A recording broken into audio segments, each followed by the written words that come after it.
Bonjour ou bonsoir à tous, vous qui regardez les vidéos, que ce soit le jour ou la nuit. Ici DVD Pro Souvenirs.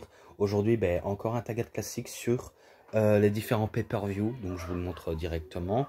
Excusez-moi si vous entendez un peu de bruit, donc c'est pas grave.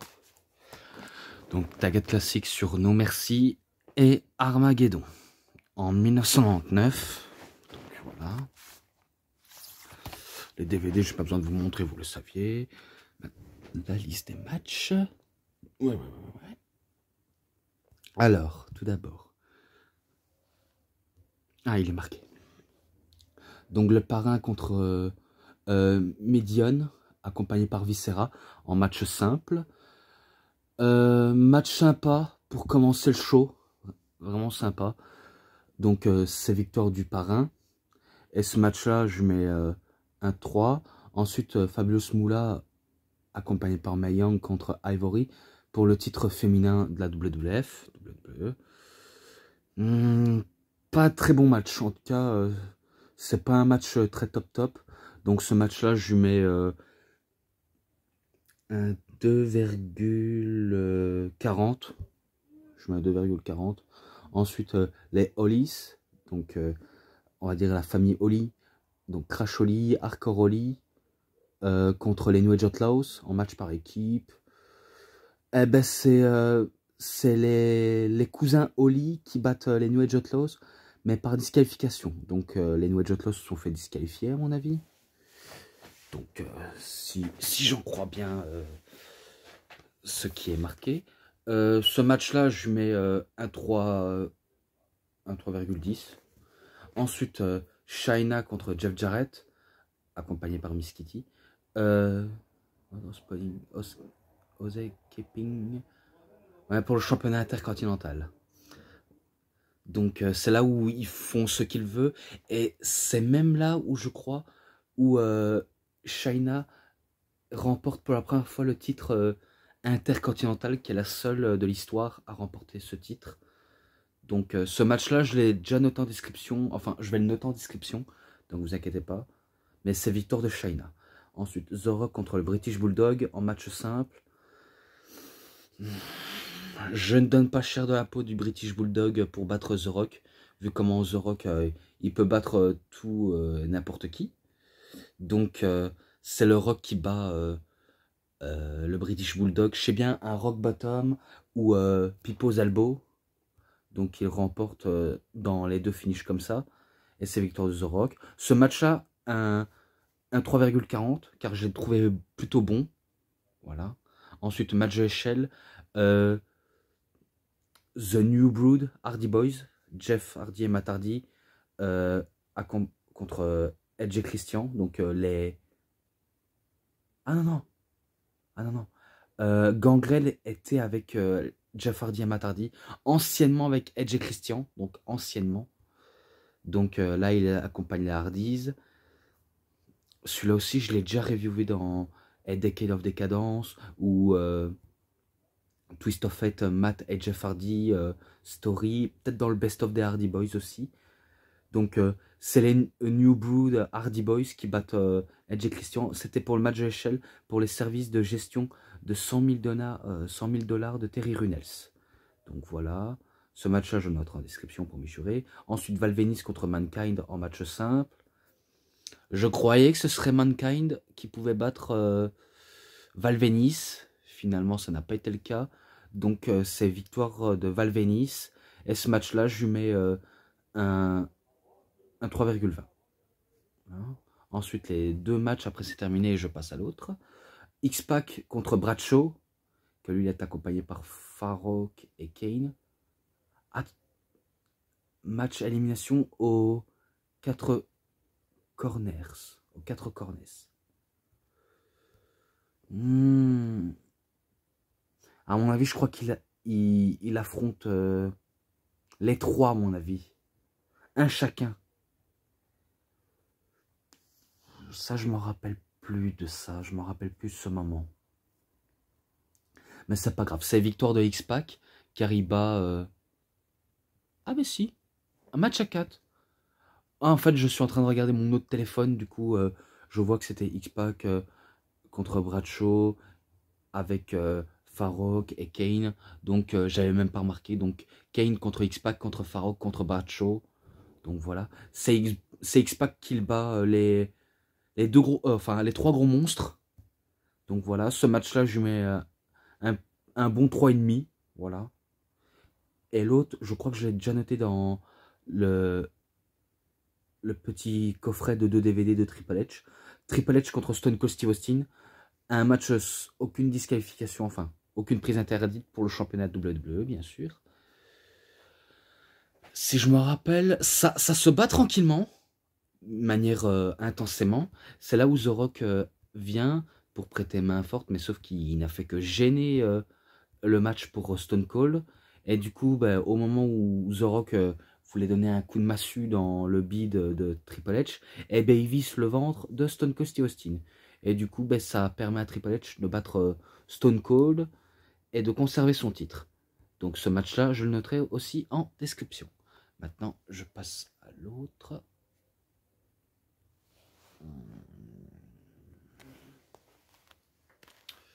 Ah, bizarre, il n'est pas noté. Ouais, c'est pas grave, c'est pas grave. Le premier match, ben, Al Snow contre Test, en match simple. Al Snow bat Test, et ce match-là, je mets un 2,80 direct. Ensuite, bataille royale, déterminé. Le challenger numéro 1 pour les titres champions du monde par équipe au Royal Rumble. Donc, les acolytes, Bradshaw et Farok contre les Hardy Boys. Ouais, contre les Hardy Boys.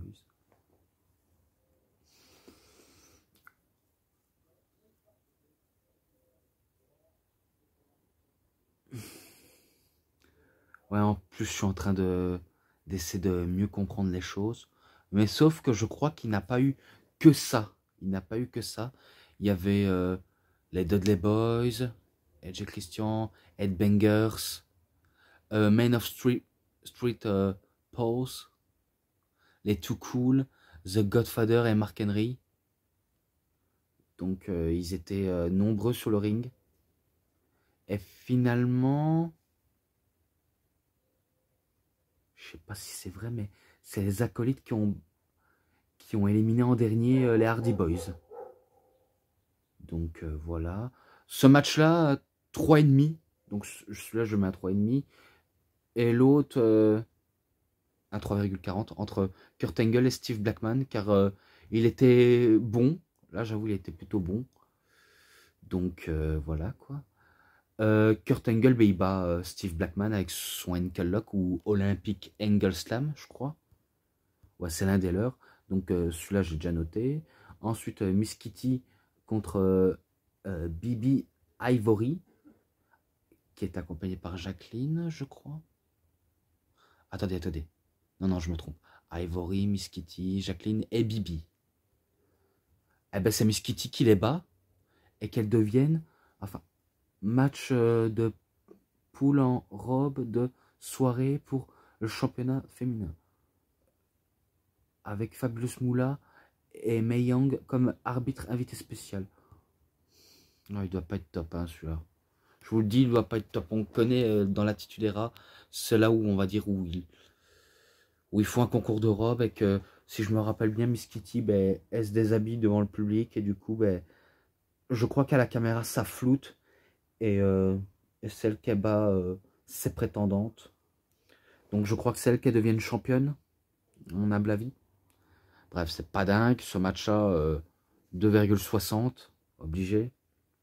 Ensuite, les cousins Holly contre Rikishi et Viscera. Donc Crash Holly et Hardcore Holly contre Rikishi et Viscera. Match par équipe simple. C'est les Holly qui battent Rikishi et Viscera de manière assez surprenante et rapide. Mais totalement rapide. Ce match-là, un 3,10. Ensuite. Val Venis contre le British Bulldog qui est accompagné par D'Lo Brown, je crois. Ah non, match à triple menace. Je sais pas si c'est Wikipédia qui se joue de ma tête ou alors il se trompe, mais je crois qu'il se trompe dans le cadre précis. Donc il me semble.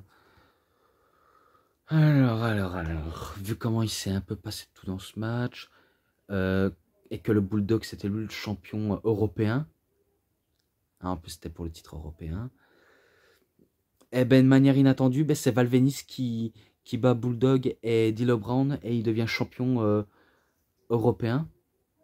Donc voilà. Ce match-là, 3,20. Celui-là, ouais, celui-là j'avais déjà noté dans le coffret de Kane. Kane contre X-Pac, que lui est accompagné par Tori, donc Tori Wilson. Et ben c'est Kane qui bat X-Pac, vu quand j'avais déjà noté, donc celui-là je le noterai en description. Ensuite, Chris Jericho contre Shayna, que elle est accompagnée par Miss Kitty. Et c'était pour le titre intercontinental. Celui-là, je pense pas l'avoir déjà noté. À part dans, on va dire, dans le coffret de SmackDown, mais ça, c'est pas un show de SmackDown, donc je ne pense pas l'avoir déjà noté. Shayna était partante pour défendre son titre à merveille face à des hommes, donc en montrant que c'est une vraie dure à cuire et qu'elle va pas se laisser impressionner par des petits gabarits et surtout des personnes qui sont pas, soi-disant, son niveau. Eh ben, contrairement à Y2J, ben, il va réussir à battre Shayna, donc de manière surprenante, et qu'on n'attendait pas moins de lui, donc on n'attendait pas plus de Jericho. Donc il bat Shayna avec son Wars of Jericho. Et ce match-là, je ne sais pas si j'ai déjà noté, mais je lui mets un 3,40, car il était plutôt pas mal, malgré, on va dire, que c'est pas non plus incroyable du top sur le ring, mais avec Y2J, ça sauve le tout. Ensuite, The Rock and Sock Connection, donc le Rock et Mankind, contre les New Age Outlaws, Road Dogg Jesse James, le badass Billy Gunn, pour les titres par équipe. Et si je crois bien, c'est là où... si je crois bien, c'est là où... le Rock et Mick Foley deviennent champions par équipe pour la première fois, en battant les New Age Outlaws, donc je crois que c'est bien ça. Eh ben c'est victoire dans la Rock and Sock Connection, et c'est le nouveau champion par équipe, donc celui-là aussi je mettrais un 3,40. Voilà, il était plutôt bon. Après, ben, un match qui n'était pas si bon que ça, entre le Big Show et le Big Bossman. Donc, vous saviez la rivalité entre Bossman et Big Show, c'était que le Bossman a, on va dire, a été dans les fausses funérailles du père du Big Show pour prendre le cercueil. Et je sais pas ce qu'il va faire avec, mais en tout cas, je sais bien que cette storyline n'avait pas besoin d'être montrée et ça a mené à un des pires matchs. Donc voilà quoi. Et en plus, il est accompagné du prince Albert Bossman. Mais en même temps, Big Show met son titre WWF en jeu. Donc il le met en jeu et il bat le Bossman. Donc il a réussi à se débarrasser du prince Albert et du Bossman et conserver son titre de manière successive. Donc voilà. C'est victoire du Big Show. Ce match-là, 2,70. 2,70. Après, ben, celui-là, j'ai déjà noté dans The Game, dans le target classique de Triple H. Ouais, The Game ou That Damn Good. Peu importe les noms qu'ils abordent dans le target classique. Et ben, c'est victoire de Triple H parce qu'il va... Je me rappelais que c'était sans retenue et que McMahon va quand même se défendre. Je me rappelle qu'ils se battent même en dehors de l'arène où Vince McMahon va prendre une bagnole, il va essayer d'écraser Triple H, mais que Triple H va vite esquiver. Et après, ils vont se battre dans le ring, où c'est Triple H qui va avoir le dernier mot en utilisant sa massue et un pedigree et en battant Monsieur McMahon. Et c'est là où Stéphanie ben, sort du public pour empêcher qu'il fait ça. Mais sauf qu'elle va lâcher un sourire de Triple H. Et après, ben, Triple H, ben, il exécute ce qu'il avait commencé du début. Donc sans retenue, ben, c'est Street Fight alors. Et ce match-là, aussi, je le noterai en description. Donc, voilà, j'ai déjà terminé cette review sur le Target classique sur No Mercy et Armageddon de 1999. Après, je passe à l'année 2000. Match ensemble, 3,60 et pas 2,60. Donc, j'ai terminé avec cette review. J'espère que vous avez très bien aimé. En tout cas, si elle vous a plu, vous savez ce qu'il vous reste à faire. Likez la vidéo, partagez, commentez, abonnez-vous à ma chaîne, cliquez sur la petite cloche pour avoir plus de notifications des prochaines vidéos. Et moi je vous dis bonne journée, bonne soirée à tous, au revoir tout le monde, et à la prochaine vidéo.